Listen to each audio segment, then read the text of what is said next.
minum juga ada yang lain-lain tanda kutip seperti itu ya. Seke 2 telu 4 5. Welcome. Selamat datang di Ama Adi Channel. Sekarang ini saya kedatangan tamu yang sangat istimewa. Teman lama. Kalau tidak salah itu sekitar 29 tahun yang lalu kita ketemu ya, sekarang dipertemukan kembali 29 tahun. Bersama I Gede Swadiaya, atau kalau bahasa kita di sini Swadiaya. A itu diganti dengan E. Atau lebih akrab kita panggil karena beliau ini adalah kakak kelas saya. Tapi kita di satu ruang lingkup, cuman beda dihalangi oleh jalan raya menuju Lading. Antara Karanglangu dan Karangsuele. Gentas. Nama keren. Nama kerennya Gentas. Kalau lari itu ya 11-12 sama Zohri lah ya. 11-12 sama Zohri karena bau layangan, kita baru mulai start duluan, tiba-tiba dia sudah di layangan dan dia dapat layangan. Tapi menjadi enak, menjadi hal yang beda saya temukan di Facebook ketika kemudian dia memiliki akun Facebook ya. Namanya Muhammad Khairuddin, tapi saya kenal bener muka orang ini, tetapi namanya Muhammad Khairuddin. Masya Allah. Bingung toh? Saya bingung jadinya ini. Ya nanti lebih banyak kita ngulik-ngulik kenapa namanya Muhammad Khairuddin. Kalau dulu namanya I Gede Swadiaya, akrabnya dipanggil Gentas gitu. Gitu, saya panggil Ustadz saja atau bagaimana ini? Panggil Gentas saja. Gentas ya. Assalamualaikum warahmatullahi wabarakatuh. Waalaikumsalam warahmatullahi wabarakatuh. Ya. Jadi Gentas. Iya, saya menjadi bingung juga iya, menjadi penasaran juga iya. Malam itu kita ngobrol di rumah tapi tidak tuntas, kita harus selesaikan di podcast ini. Biar layak tahu ini, terutama warga di Kabupaten Lombok Utara menjadi tanah kelahiran ya. Saudara kita Gentas atau M Khairuddin. Sampai nanti apa. Tapi yang lebih penasaran lagi yang saya ingin ngulik itu, apa kilas balik Iwayan Gede Swadiaya menjadi Muhammad Khairuddin ini. Itu mungkin bisa kita dapatkan cerita atau kisahnya. Gimana hijrahnya ya dari I Gede Swadiaya menjadi Muhammad Khairuddin, dan sekarang ini ada banyak tugas yang diemban untuk bagaimana membantu sesama lewat ruqyah. Aneh ruqyah nanti kan. Kita ini belum beliau sudah Masya Allah. Coba diceritakan dulu Abang Gentas. Seperti apa sih cerita kok sampai kemudian menjadi hijrah gitu ya. Sekarang sudah bertopong putih ini. Silakan, santai-santai saja kita ngobrol. Bismillahirrahmanirrahim. Assalamualaikum warahmatullahi wabarakatuh. Waalaikumsalam. Alhamdulillah kita diberikan kesehatan, diberikan umur panjang oleh Allah Subhanahu wa taala sehingga kita dapat bertemu, bersilaturahim dengan keadaan seperti ini. Keadaan yang penuh berkah. Saya diizinkan kemari untuk wawancara di podcastnya channel Ama Adi. Alhamdulillah, ini suatu kebanggaan dan suatu keberkahan bagi saya pribadi. Alhamdulillah. Alhamdulillah. Nah, sekarang saya akan kembali di mana di tanah kelahiran saya di Kabupaten Lombok Utara. Dulu bukan KLU, Barat, Tanjung Lombok Barat. Ya, sekarang. Walaupun ini umurnya sudah 13 tahun ya. Alhamdulillah sebagai mutiara. Sudah padat sekali penataan dan penataan dari segi segala bidang. Sudah maju. Alhamdulillahirabbil alamin, sudah maju. Saya sangat-sangat bangga. Walaupun gempa gempa itu ada suatu ujian dari Allah. Apalagi sekarang pandemi ya. Alhamdulillah. Ya, merujuk dari sekilas sisi balik kehidupan, sebenarnya tidak seistimewa sekali sih sebenarnya. Tapi ini kita niatkan untuk sebagai penyemangat, penyemangat, dan suatu pengalaman itu sangat berharga yang harus disampaikan, walaupun itu hanya berbentuk ikhtiar ataupun berbentuk sesuatu yang akan menjadi motivasi untuk orang, bukan mencari, jangan seperti saya, tidak mengambil dari perjalanan hidup dan pengalaman. Benar.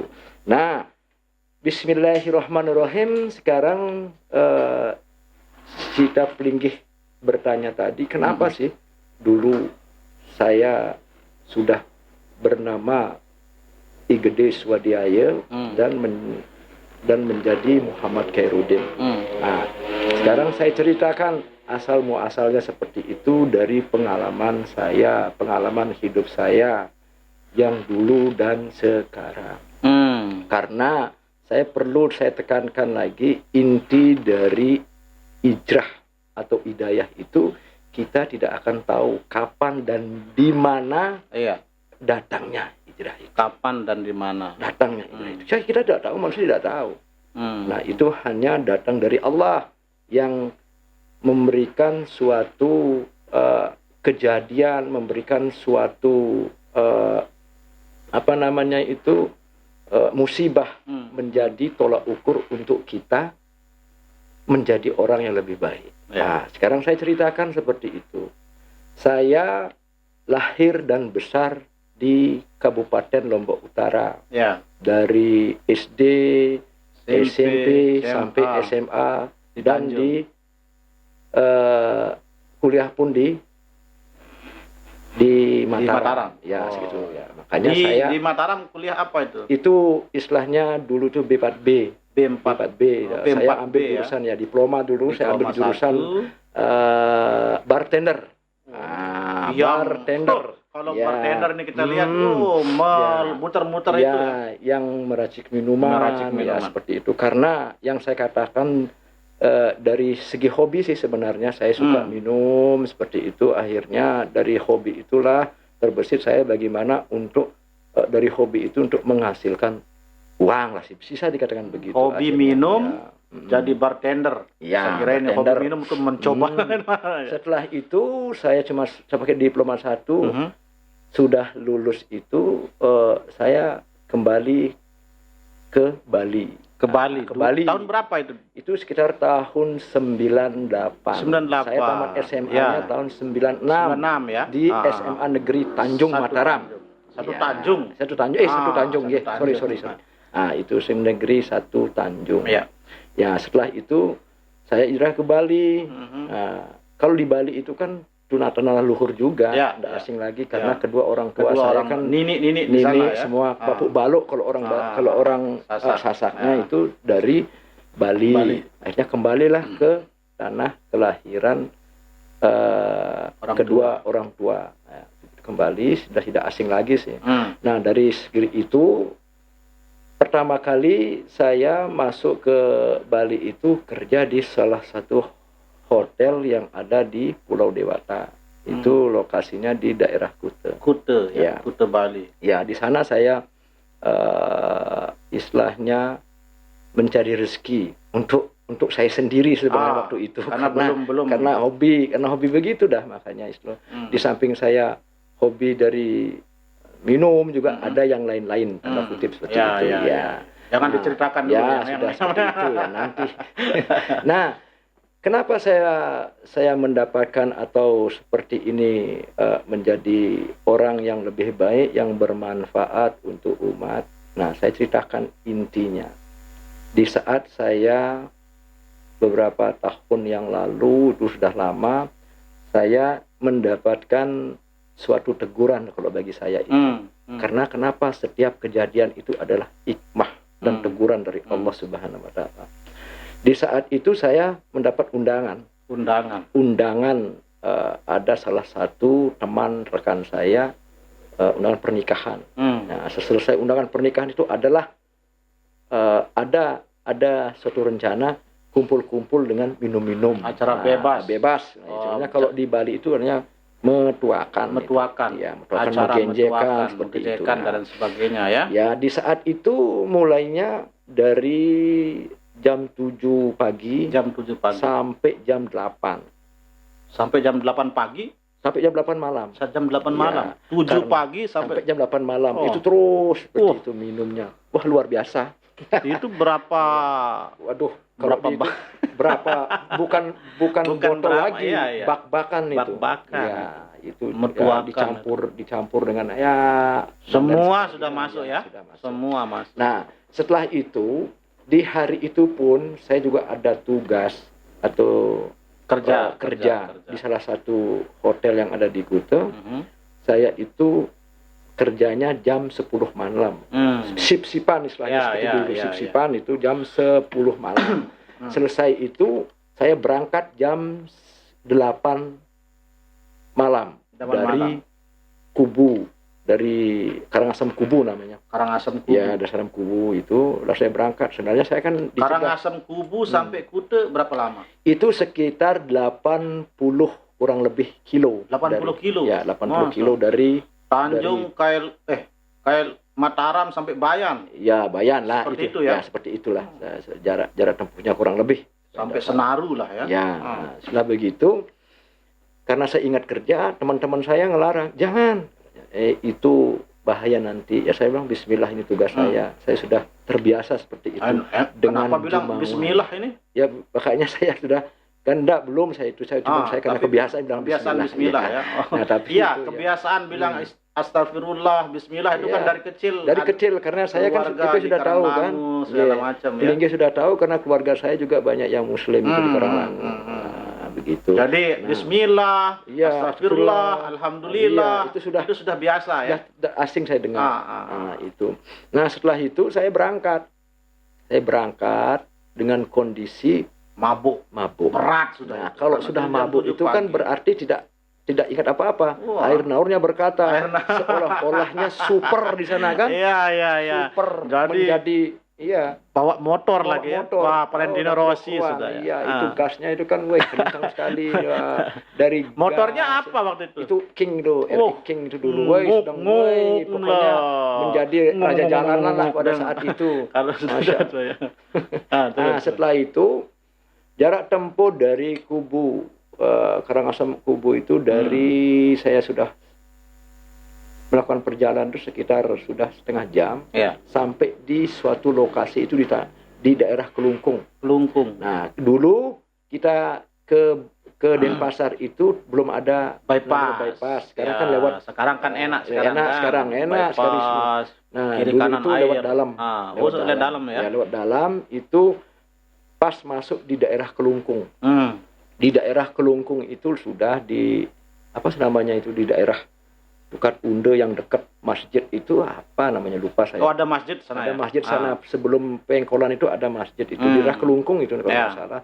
Itu ada Pengkolan sebelum ke jembatan. Nah, seingat saya mungkin itu kira-kira jam 9-an lah. Iya, jam 9-an ya. Karena berangkat dari Kubu itu jam 8 ya kan. Sudah berangkat. Nah, seingat saya itu pakai motor pas Pengkolan sekitar 80 lah, itu kurang lebih. Pas Mengkol, kecepatannya 80. Ngeri kayak Valentino Rossi kan, seperti itu dulu.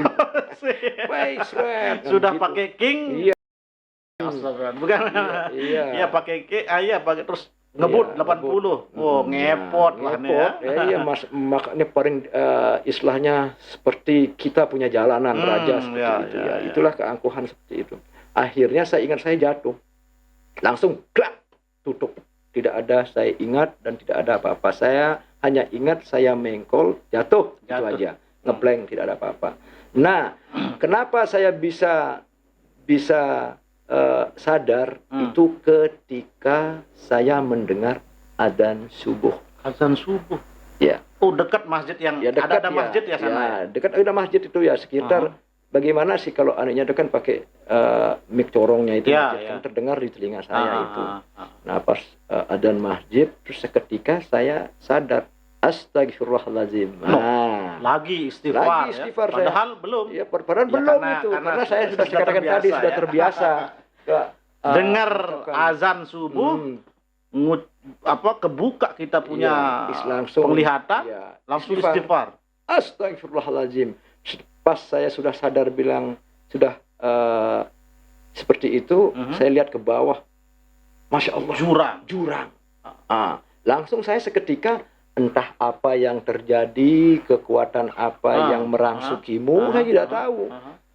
Saya berusaha untuk keluar dari himpitan motor saya. Oh, berarti dijepit ya? Sama motor sama kayu. Tek.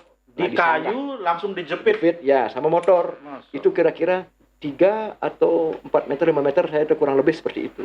Dari aspal di atas. Iya. Setelah itu saya berusaha itu narik motor saya pakai tangan. Ini kanan pegang akar, ini narik. Kok bisa? Pakai tangan kiri Ya, itu. saya tidak akan ceritakan itu. Ya. Makanya itu saya sudah dari nalar itu sudah enggak. Kok bisa? King lagi berat toh. Nah, sepeda saja susah dengan kondisi itu kan? Seperti itu. Makanya Tapi setelah itu bisa kekuatan naik. saya tidak tahu. Saya ingat saya seperti itu, langsung saya naikkan motor ke atas. Sudah selesai saya merenung. Ya Allah, ya Allah, ya Allah. Oh, EP bilang ya Allah, Saya ya Allah spontan terus. bilang, ya Allah, Ya Allah, ya Allah. Allah sudah menegur saya. Allah sudah memberikan saya ini teguran. Nah, akhirnya saya starter motor, alhamdulillah jalan. Nah, dari atas motor itu terusnya, astagfirullahaladzim, sampai nangis saya sampai di Kute. Saya tidak jadi kerja itu. Oh, tidak ke tempat kerja, Tidak. tetapi ke Kute Ke Kute, ke kos saya. Oh, ke kos-kosan. Di daerah kosan juga di Bakung Sari. Kute. Nggih. Oh. Di daerah Bakung Sari namanya itu. Istighfar terus. Istighfar terus saya dia. Makanya Hebat ya. hal-hal yang seperti itu kan saya tidak tahu. Iya. Nah, setelah saya di Kute itu, teman saya itu kebetulan seorang ustaz dari Bangkalan Madura. Dari Madura. Nggih. Teman satu kos, satu kamar. Nggih, satu kamar. Oh. Dia kerja, beliaunya itu kerja di BCA Kute. Iya. Sebagai seorang sapam dan juga dia ngajar ngaji. Oh, ngajar ngaji. Saya lama satu kos. Walaupun saya pemabuk, saya tetap satu kos sama beliau. Satu kos. Iya. Kalau minum, minum saya di depannya dia, tapi dia tetap melaksanakan aktivitasnya. Dia sholat tetap. di kos-kosan itu, ya, padahal ada minuman. Ya. Kalau sudah namanya saran itu sudah setiap hari saya disaranin. Namanya juga saran apa itu? Saran kalau seandainya beli dipanggil saya dulu. Beli kan kerja banyak, ada keluarga, jangan hambur-hamburkan uang gajinya, tolonglah itu ya. dikurangi makan, minumnya, mabuknya dan sebagainya, dan juga itu sisihkan. Itu saran-saran. Saran-sarannya, tapi namanya juga nggak ada yang ngajak masuk. Tidak ada. Walaupun dia seorang ustaz, dia sangat respect ke saya. Sangat respect sekali, menghargai sesama. walaupun dia tahu kelakuan saya dari A sampai 0. Cuman dinasihati. Dia nasihat aja sampai saya tidak pernah saya gubris, cuman saya oke. Setelah sampai di kos. Setelah sampai di kos itu, Red, dibukakan pintu sama Ustadz Yusuf. Sudah panggil Ustadz ya? Enggak, saya pakai Yusuf, saya bilang panggil gitu. Dia, Beli, kau enggak kerja kemarin? Temanmu nyari, kamu enggak kerja di sini. Saya bilang dia ke Karangasem pulang kampung. Saya bilang, Ustadz Yusufnya bilang begitu ke teman saya. Sudah 3 kali. Ada yang nyari? Ya, nyari. Karena kau enggak kerja. Karena tidak ada kabar. subuh. Ya, karena subuh. Akhirnya saya ceritakan itu. Ustadz, saya kecelakaan. Loh, kecelakaan? Kok enggak ada apa-apanya, cuma sedikit?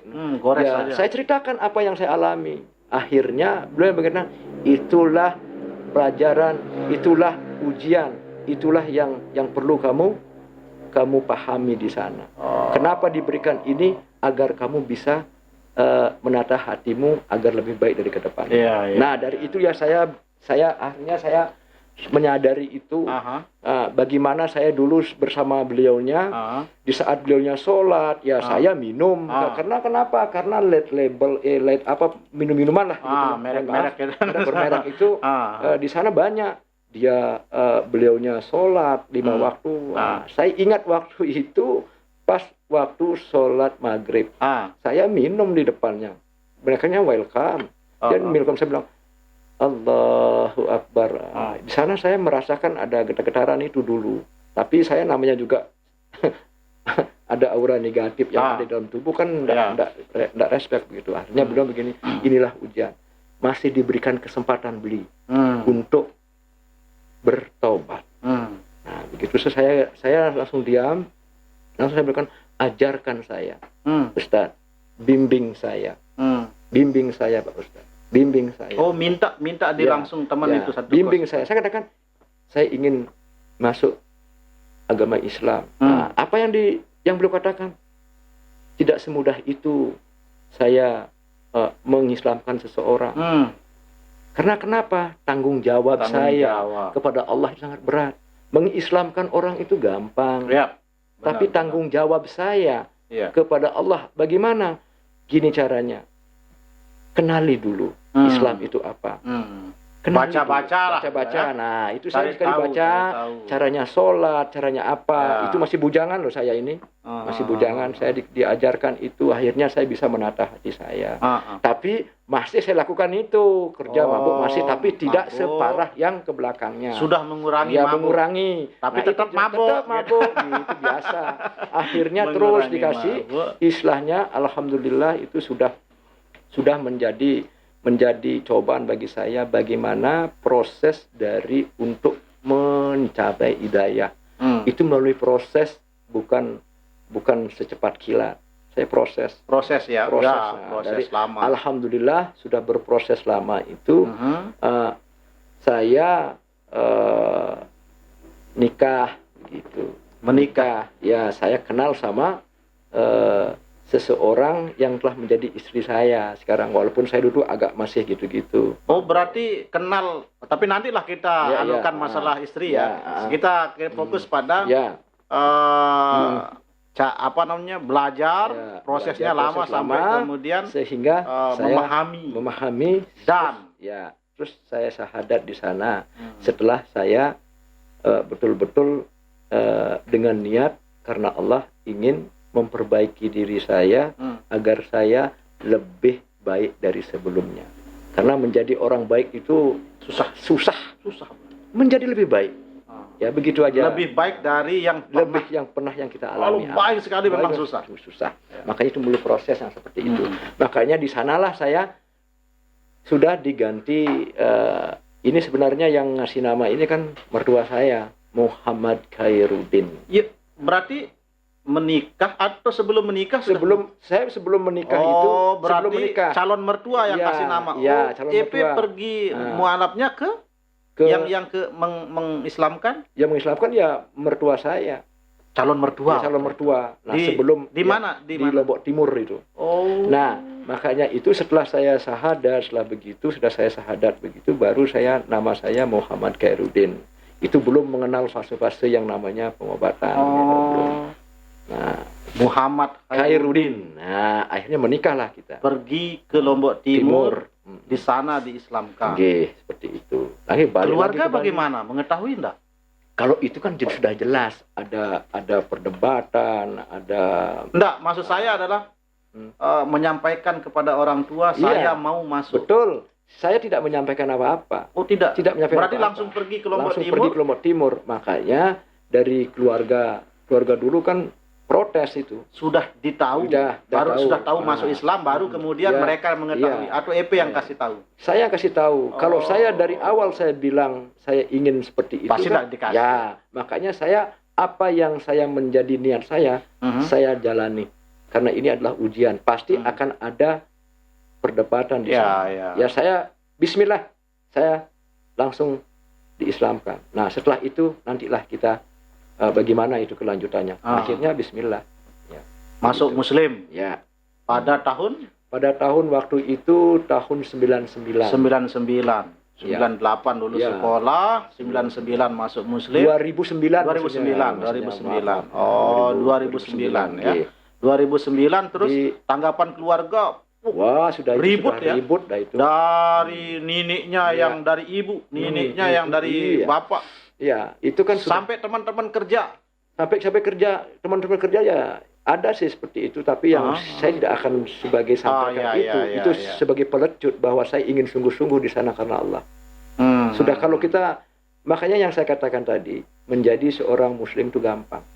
Menjadi seorang muslim itu gampang. Iya, tinggal syahadat saja gitu apa? kan. Ya, yang lebih sulit yang saya katakan itu menjaga keislamannya. Menjaga keislaman. Nah, yang itu yang menjadi tanda kutip kita pertanggungjawabannya kepada Allah. Kalau kita hijrah menjadi seorang mu'alaf atau menjadi seorang muslim hanya dengan niat karena harta, karena istrinya cantik, pasti ada niat itu, saya rasa tidak akan seperti itu. Berarti niatan awal itu, betul, itu yang harus dicari. Betul, gitu, ya. karena Allah atau karena Allah. Niatnya. Kan kita tidak tahu niat Jangan seseorang. sampai masuk Islam karena ini calon istri saya nih. Jadi tidak ada itu kan? Tidak ada. Kan calon istri ini kan yang mengislamkannya gede kan ini calon mertua. Betul. Apa karena calon istri ini muslim kemudian masuk muslim gitu? Iya, ya tidak seperti itu. Saya sudah tekankan sebelum saya bertemu sama mertua saya sampaikan. Sebelum saya ke sini saya ingin anak bapak menjadi pendamping hidup saya. Saya ceritakan saya ini begini, saya ini begini, saya ini namanya. Pokoknya saya serahkan. Refleksi saya selesaikan. Apa dunianya. Ya, karena saya ingin memperistri anak dari pelinggih ini bukan karena dia cantik, bukan apa-apa. Saya ini murni karena Allah. Semua takut orang mengislamkan saya. Takut. Tapi saya Bismillah. Ayo, saya siap. Saya siap itu semuanya itu. Bagaimana untuk begini? Pokoknya adalah begini. Ya, saya siap. Nah, itu kan dari kata-kata saya yang hingga kuat seperti itu. Makanya banyak sekali gugatan apa bla bla bla itu tidak perlu saya ceritakan. Dari keluarga, saudara teman dekat, teman kerja, lingkungan juga yang itu ya. Semua orang tahu dan itu kalau dari keluarganya itu kan pastilah. Pasti ada. Tapi seburuk-buruknya seseorang itu pasti ada niat di sana. Tapi alhamdulillah sampai sekarang ini kan lebih diterima di keluarga. Iya, kedua-duanya. Siap bapak ibu saya pernah juga silaturahmi ke kelompok timur. Sering saling mengunjungi ya antara besan. Betul. Keren. Itulah betapa indahnya. Berarti waktu menikah itu bapak sama ibu di Memek sama bapak di sini pergi ke Lombok Timur. Iya, itu sebelum pernikahan, sesudahnya ini. Kalau sebelum masih belum lahir anak saya ini, masih. Nah, setelah lahir cucu, baru dia lebih baik begitu. Nah, itulah kita mendapatkan itu cerita bagaimana kemudian dari IGD Swadhyaya menjadi Khairuddin Muhammad Khairuddin. Ya, itu diberikan oleh mertua saya, almarhum Ustadz Haji Ma'arif namanya. Ya, 2009 itu sudah menjadi mualaf. Atau sudah membaca 2 kalimat syahadat di Lombok Timur. 2009, dari 2009 itu sampai dengan yang saya lihat di itu banyak foto-foto atau cerita-cerita dari sahabat. Itu EP meruqyah. Nah, ini kan bengong lagi kan? Bingung lagi kan? Bingung kita ini. 2009 mualaf kok jadi tukang ruqyah lah. Tukang lah kita anukan ya. Jadi ruqyah. Membantu orang meruqyah orang. Yang kurang sehat dan lain sebagainya lah. Itu gimana ceritanya itu? Bismillahirrahmanirrahim. Begini. Nah, dari 2009 dan 99 tahun 2000 ya 2001 2000 ya. Nah, itu kan saya nikah itu. Tahun 2000. Tanggal 23 Mei kalau tidak salah itu 2001 saya menikah sah. Sudah. Nah, sekarang anak saya lahir, anak pertama tahun 2001. Nah, singkat kata dan singkat cerita. Nah, dari sebelum saya mendapatkan hidayah itu, ya istilahnya masih lah, walaupun saya sudah berumah tangga, masih Sudah lah, berumah tangga, tapi masih yang seperti itu sedikit-sedikit, ya kenakalan masih, anak ya muda. masih. Nah, dari segi yang betul-betul saya atas izin Allah bermanfaat sebagai manusia yang saya rasakan setelah anak saya Lahir. tamat SMP di Tawakal. Nah, SMP Tawakal. Nah, itu kan SMP Tawakal itu adalah lebih berkecimpung ke agama di sana. SMP Tawakal Denpasar. Ya. Itu SMP Tawakal itu kelas favorit. Masuknya aja itu berapa juta di sana. Nah, singkat cerita udah lama lulus di sana anak saya. Akhirnya ada salah satu ustadz lulusan dari Pondok Pesantren Salafiyah Syafi'iyah Sukerjo, Sido Bondo. Nah, diarahkanlah anak saya ini, tapi alhamdulillah karena anak saya ini berprestasi di sana. Di sekolah itu sampai mewakili Provinsi Bali di PAI dulu, mendapat juara 1 tingkat nasional di sana. Dapatlah itu sekarangnya dari rekomendasi itulah disarankan sekolah di Pondok Pesantren Salafiyah Sukerjo Situbondo. Nah, dari arahan itulah saya giring anak saya ke sana, berdua saya ke sana. Anak ke sana sekolah, bapaknya juga ikut. Ya, saya mengantarkan aja dulu. Mengantar dulu. Sudah anak saya menjadi santrinya Sukerjo di sana. Nah, di sanalah saya menitikkan titik awalnya pertama kali. Berarti anaknya masuk sekolah di sana. Ya. EP juga harus saya di sana juga ikut menjadi wali santri di sana. Wali santri. Ya, di sana. Ikut belajar di sana. Ya, setelah itu saya atas arahan sering saya waktu maulid, pertemuan wali santri seluruh Indonesia kan waktu haulnya itu ya saya ikut, terus saya itu intens ikut sana. Akhirnya saya di dalam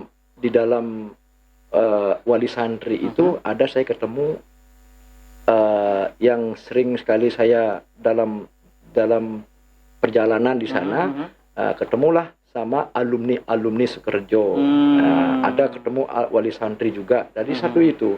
Nah, di wadah itu yang mempertemukan saya lewat Haji Yaya namanya, salah satu simpatisan dan wali santri juga. Nah, itu mempertemukan saya dengan guru saya yang sekarang. Tuan guru ini. Guru saya yang sekarang itu beliau adalah Ra'ab Abdullah. Nah, itu pertemukan itu akhirnya kami dipertemukan itu ya. Sekarang dari arahan beliau ikutlah saya menjadi abdi di Pondok Pesantren Salafiyah Syafi'iyah.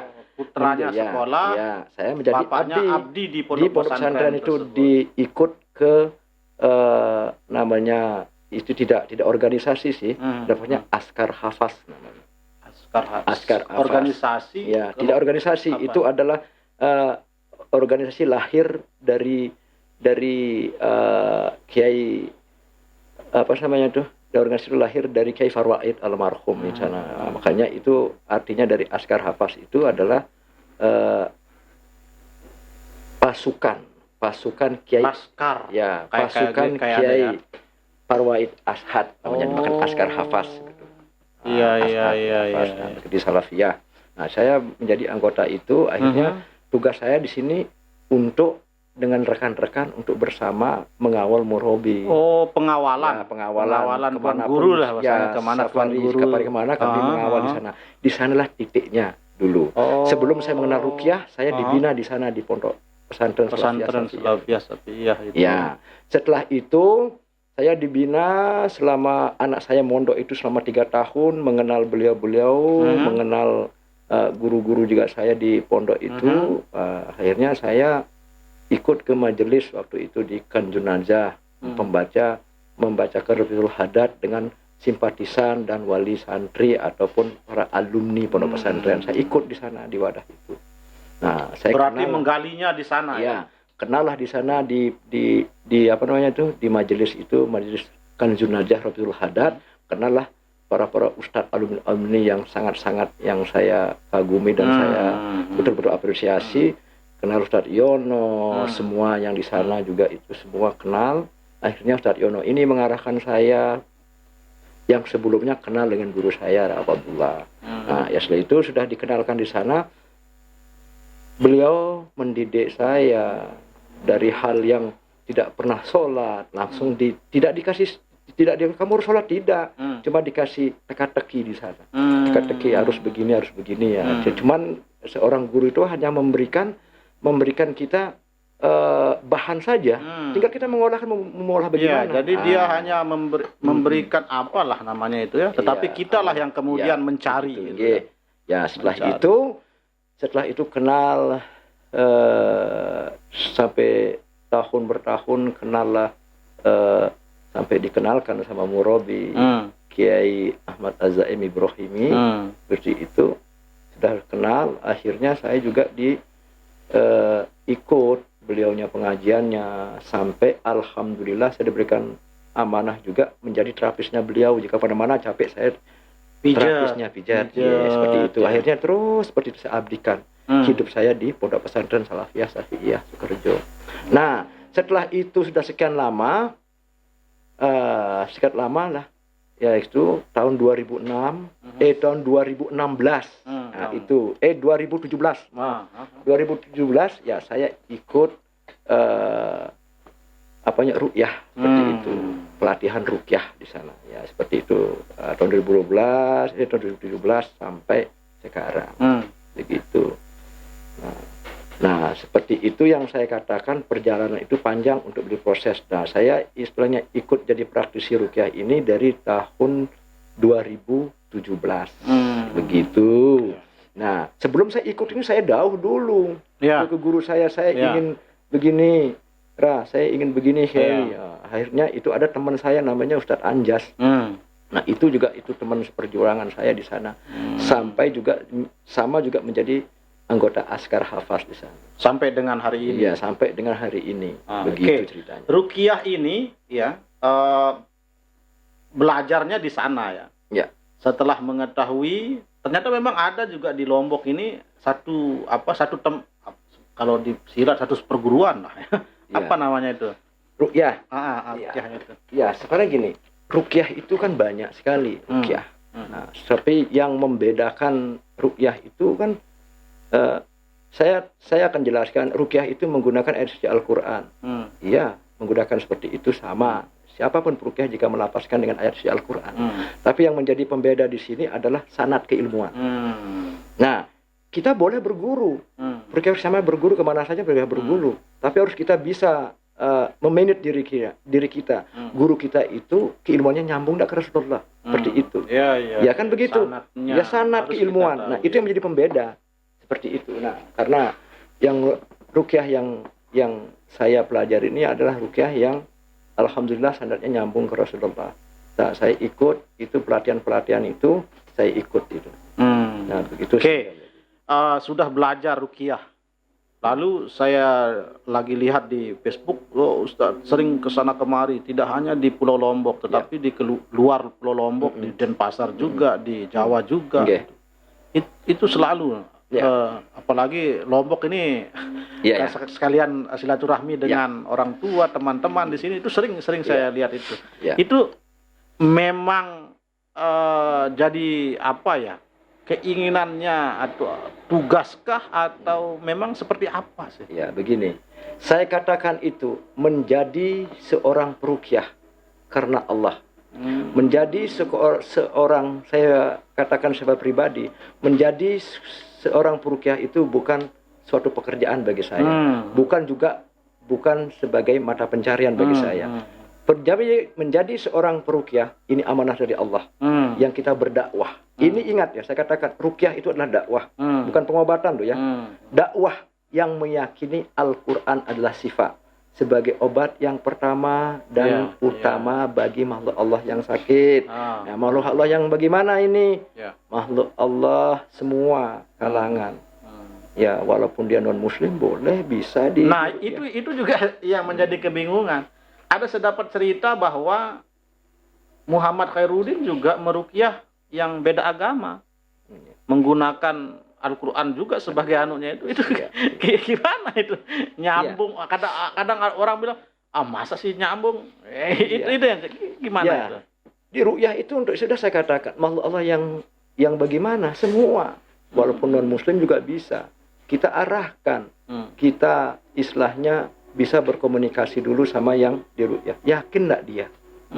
Saya ini kemari silaturahmi jenengan atau pelinggih mengundang saya ini ke sini. Oh, mereka yang undang ya? Ya, saya ini sampean kan sudah tahu, pelinggih kan sudah tahu saya adalah praktisi ya yang meyakini Al-Qur'an adalah sifat, yang menggunakan esensi Al-Qur'an. Apakah sampean atau pelinggih mau menerima itu? Nah, jika aku menerima, oke. Itu udah banyak yang wasilah ini. Itu udah banyak yang sudah. Alhamdulillah sudah. Tapi mereka yang mengundang ya. Ya, begitu. Karena kenapa? Karena mereka itu sangat-sangat yakin. Karena berobat dengan Al-Qur'an. Saya akan kembalikan ke keyakinannya dia. Ya, bagaimana tidak ada suatu penyakit yang tidak bisa disembuhkan. Karena itu yang saya katakan. Allah memberikan penyakit dan Allah memberikan obatnya. Nah, apapun dari keyakinan dia, saya akan kembalikan keyakinannya masing-masing. Memohon kepada Tuhan yang kamu yakini. Saya arahkan seperti itu. Tapi di saat saya membacakan isi Al-Qur'an, ya saya lafazkan itu. Dia hanya mendengar dengan khusyuk itu aja. Akhirnya apa yang terjadi? Itulah apapun atas kehendak Allah itu yang terjadi. Nah, kalau seperti sudah itu. kehendaknya. Kehendak Allah. Kita hanya berikhtiar dan kita hanya berdoa kepada Allah. Saya tekankan lagi sekali. Kesembuhan mutlak milik Allah, bukan milik manusia. Manusia hanya bisa berencana dan berdoa, hanya Allah Subhanahu yang menentukan. Allah Subhanahu wa Ta'ala yang menentukan. Oke, awal dari Ustadz Khairuddin ini turun ke lapangan untuk ruqyah itu gimana? Pasca sudah belajar gitu kan? Itu kan secara otomatis kan ada orang yang mengetahui itu, atau mungkin ada orang ini ada Ustadz nih yang biasa ruqyah, ayo itu gimana cerita awalnya? Ya begini, makanya sesuatu yang kita miliki tidak harus kita tampakkan, tidak harus kita promosikan. Biarkanlah Allah yang berkehendak. Karena kenapa? Dari apa yang kita ikhtiarkan, apa yang kita amalkan karena Allah, seseorang itu mendapatkan syafaat. Oh ya, saya diruqyah oleh si fulan. Saya ruqyah sama alhamdulillah saya sembuh. Allah. Jadi akhirnya dari mulut akhirnya seperti gitu itu. Tidak bisa dibendung itu. Walaupun ada seseorang yang merasa, oh saya bisa beruqyah begini-begini, ya sah-sah saja. Tapi apa yang dia niatkan di sana, apa karena Allah atau ada kepentingan begitu. Oke. Masuk ke Lombok Utara itu kapan? Nah, itu masuk ke Lombok Utara itu untuk ruqyah. Untuk ruqyah itu saya masuknya itu sekitar tahun berapa ya? Agak yang jadi bila bisa dikatakan 2 tahun yang lalu.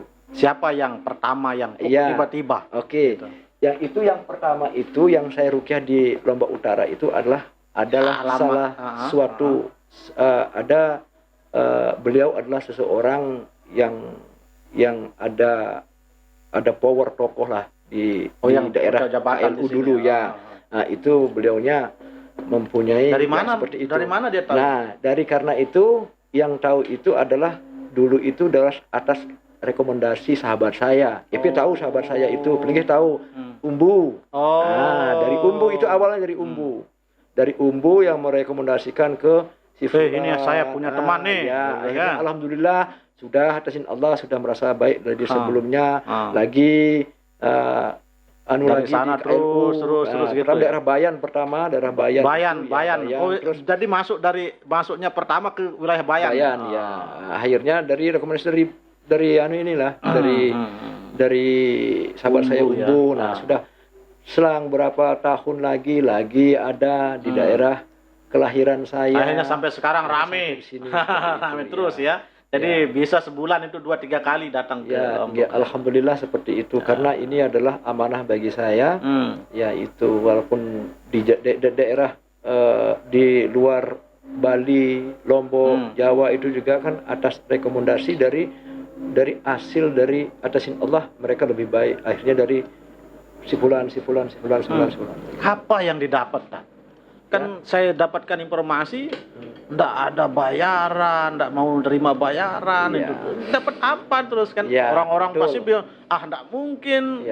Terus Ya. dari mana dia hidup gitu kan? Ya. Gitu. Dari Denpasar datang ke Lombok, pergi ke Bayan kemana gitu, Labu Api kemana, Lombok Ya, Tengah, saya betul. dapat kabar. Dia dapat apa? Nah, seperti ini. Dari ru'yah, ya, ru'yah itu kalau istilahnya menjalankan amanah dari Allah, itu dengan hati, keikhlasan. Kalau berbudget, tidak seperti itu. Makanya di ruqyah kami itu tidak berbudget, tidak diperbolehkan bertarik. Nah, karena kenapa? Murni kita dakwah.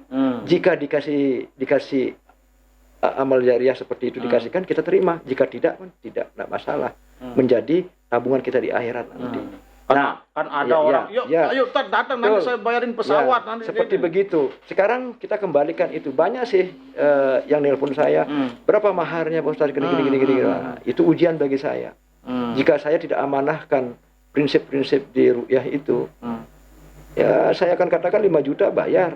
Toh juga guru saya tidak tahu. Ya tahu gitu. Tapi itu ada rasa tanggung jawab di sana. Ini amanah. Berapapun yang kamu kerjakan itu, jika ada seseorang yang memberikan bisyarah, terima. Jika tidak pun, alhamdulillah. Seperti itu. Dengan hati. Makanya saya katakan, ada seorang bertanya, Ustaz, jadi gini-gini ngapain ya, bensinnya ya capek, ngapain jauh-jauh enggak dia kasih gini. Itu kali-kaliannya manusia toh. Kalau kali-kalian manusia 1 tambah 1 berapa? Ya, tetap dia 1. 1 sama 1 berapa? 1 tambah 1 itu 2. Ya 2. Kalau kalian manusia kan? Iya, tapi kalau kalian Allah lain. Bisa jadi 100. Walaupun kita tidak menikmati sekarang.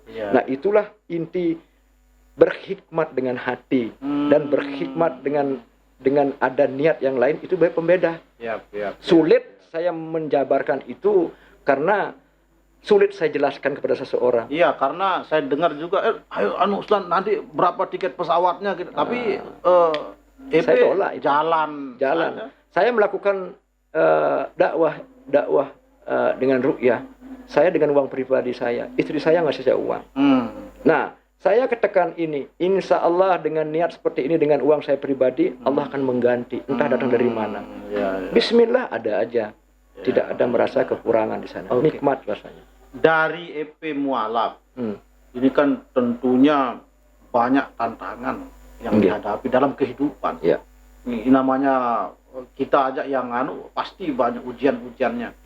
Yang terberat itu apa? Ya ujian selama jadi orang ruqyah. Ya. Ujian yang terberat adalah itu di saat saya melakukan ruqyah. Ya kan? Terus ada satu reaksi. Nah, itu di sana sempat saya merasa bangga dengan diri saya. Sempat merasa wah saya sakti. Tapi itu penyakit. Oh, itu terberatnya. Itu terberat itu. Apa jumbuh bahasanya kita ya? Iya, gitu. Makanya saya sombong. Makanya saya katakan suatu keilmuan itu ada 3 tahapan. Ya. Ciri-ciri keilmuan itu masuk ada 3 tahap. Pertama, sombong dulu. Kedua, rendah hati. Ketiga, merasa diri kita tidak punya apa-apa.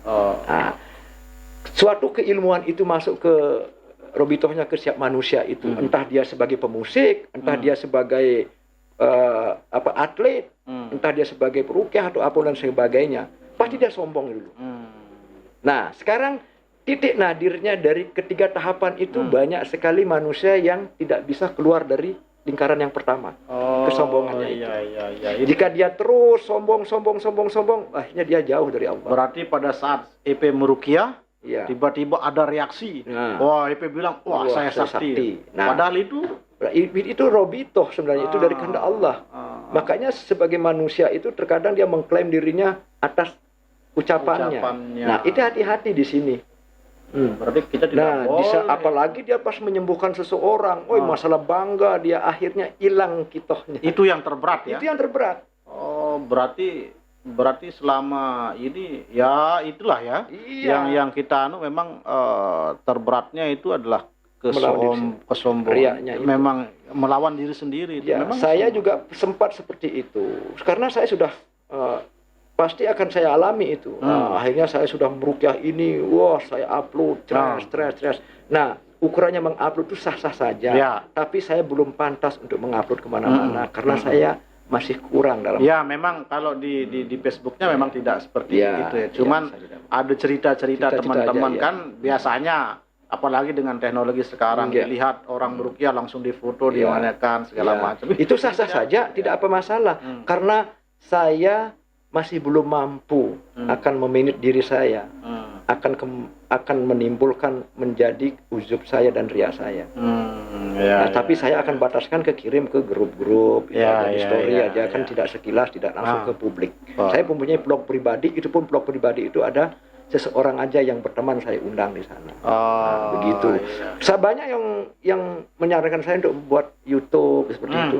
Saya enggak mau. Iya, karena kan kita lihat banyak yang Ya, melakukan saya itu, tidak ingin ya. membuat konten karena saya takut akan menimbulkan niat dakwah saya akan nyimpang dia. Bukan mencari dakwah, tapi konten. Ya, Seperti alhamdulillah juga sah-sah saja sih sebenarnya. Alhamdulillah Muhammad Khairuddin ketika saya kontak, ayo kita di podcast saya Ustaz, gimana? Kita mau lihat ini aja. Alhamdulillah bisa ada. Iya. Ya, terakhir Tad. Saya kepingin EP bisa memberikan semangat, motivasi kepada anak-anak muda di Kabupaten Lombok Utara. Ya. Apalagi di masa-masa seperti ini kan. Saya kepingin kemudian bagaimana anak-anak muda di KLU ini juga bisa melakukan sesuatu yang baik lah. Ya. Kita mau mendapatkan pelajaran dari EP masuk Islam, terus kemudian bisa meruqyah gitu kan. Sampai kemudian yang saya dengar putra EP sekarang mau sekolah di Mesir ya. Al-Azhar. Al-Azhar. Alhamdulillah. Nggih. Sudah masuk ya? Alhamdulillah sudah diterima, Masya cuman belum Allah. Belum berangkatnya. berangkat karena masa- Insya Allah November ini, insya Allah. Masya Allah. Nah, itulah barokahnya pondok Sukorejo. Nah, seperti itu. Iya, iya. Di mana saya dibimbing di sana oleh guru-guru saya, guru-guru saya di Ruqyah juga dibimbing seperti itu. Ya, seperti itu. Apa-apa yang mau ingin disampaikan buat anak-anak muda KLU? Begini,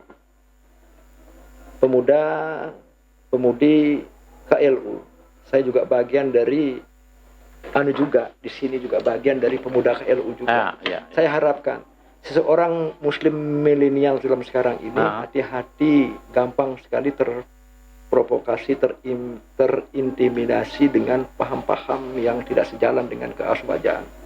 Hati-hati. Tanamkan saja jika keimanan kita, keislaman kita itu apa yang menjadi runutan dari leluhur kita. Leluhur kita, ina amate, ibu bapak kita dulu sampai kakek kita, apa yang diyakini keaswajaannya. Kenali itu. Lanjutkan itu. Jangan hanya mengenal uknum-uknum ustadz atau apa-apa yang ingin menggerogoti amaliyah keaswajaan kita. Islam, Ahlus Sunnah wal Jamaah. Nah, itu harus perlu kita kuatkan ini. Kuatkan nilai keimanan itu. Jangan sampai terpengaruh oleh apa-apa. Seperti berselawat, berzikir, seperti itu. Ketakwaannya seperti itu. Jangan sampai kita sampai terintimidasi dengan paham-paham yang tidak sesuai dengan kaidah ajaran agama yang kita anut ya. Yang gitu-gitu boleh kita sebagai Islam yang selalu siap untuk melawan arus, bisa-bisa kita lawan arus. Jangan mengikuti arus. Sebagai Islam yang betul-betul ketahuannya melawan arus boleh, mengikuti arus boleh, tapi tidak keluar dari kaidah keaswajaan itu. Oke, terima kasih Muhammad Khairuddin atas kehadiran di Ama Adi Channel di podcast ini. Kepada seluruh masyarakat Kabupaten Lombok Utara, pemirsa dimanapun berada, itu tadi kita sudah ngobrol banyak tentang seperti apa sih Igede Swadiaya berubah menjadi Muhammad Khairuddin. Alhamdulillah. Terima kasih semuanya. Demikian podcast hari ini. Mudah-mudahan ada hikmah di balik apa yang disampaikan tadi, dan semoga anak-anak muda di Kabupaten Lombok Utara ini bisa melaksanakan seperti apa yang sudah digariskan dan sebagainya. Itu saja podcast hari ini. Jangan lupa like, share dan subscribe sama Adi channel. Insya Allah. Assalamualaikum warahmatullahi wabarakatuh. Waalaikumsalam warahmatullahi